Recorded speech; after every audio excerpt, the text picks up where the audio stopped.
Hello and welcome to my patch notes rundown for the 4th of May. This week's patch notes is very brief, but along with it comes the new and improved divination training. I'll be going through the method and rates which you can use to take advantage of these changes. First off, let's look at the features I use to test this method. Prism of Dowsing, which increases your memory and enrich rate. You don't need to cast this yourself as it affects all players within its area. Elder Divination Outfit.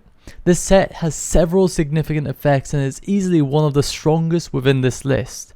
If you don't have it, the normal divination outfit will do. Extreme Divination Potion.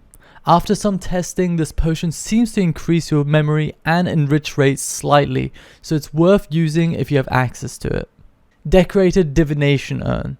Urns are usually very underrated as they provide roughly a 20% increase in XP rates, while also being very worthwhile and cheap GP wise. Urn Enhancer. Buffs the XP you receive from urns by 25% and is easily worth the divine charges it uses. It does however require Nomad's Elegy.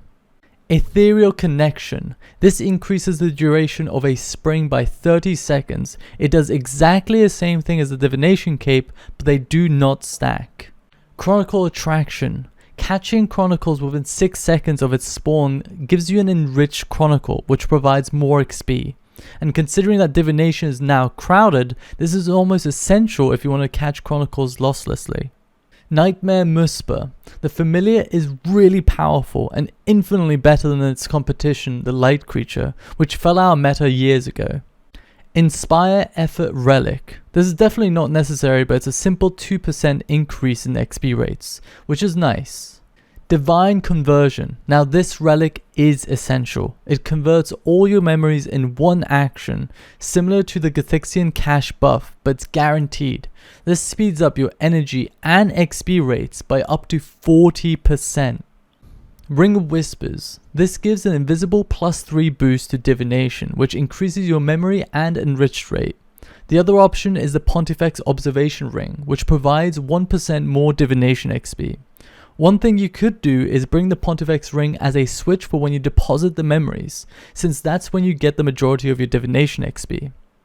The features I'm not using are bonus XP, refer a friend, clan avatar, fading memory, and energy gathering scrimshaw. I'm also not using public buffs such as Valentine's Slam or Pulse Cores, just because they're not 100% consistent. For the expensive buffs, I wanted to mention that it's never worth using energies to enhance your XP, even if you're gathering the energies yourself. You're better off selling them or making divine charges. The Crystal Skill Chompers currently have a low supply and demand market, so if they tip in becoming meta, the GP per XP could easily spike. So here we have the results. I spent around 7 to 8 hours testing the new divination. I used the interval of enriched spawning to another enriched spawning, since that's a cycle you will be doing constantly. The enriched spring lasts 2 minutes and 45 seconds, and it takes around 5 seconds for another one to spawn after it dies in the dedicated Divination World 79.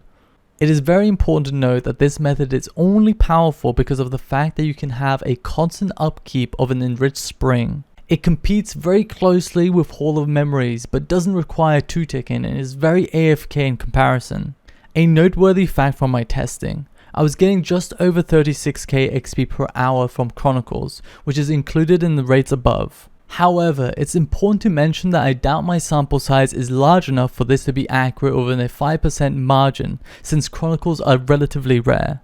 The last point I wanted to make is that the energy gain prior to this update was around 22,000 per hour with Aura, and this has gone up by 70% with this update.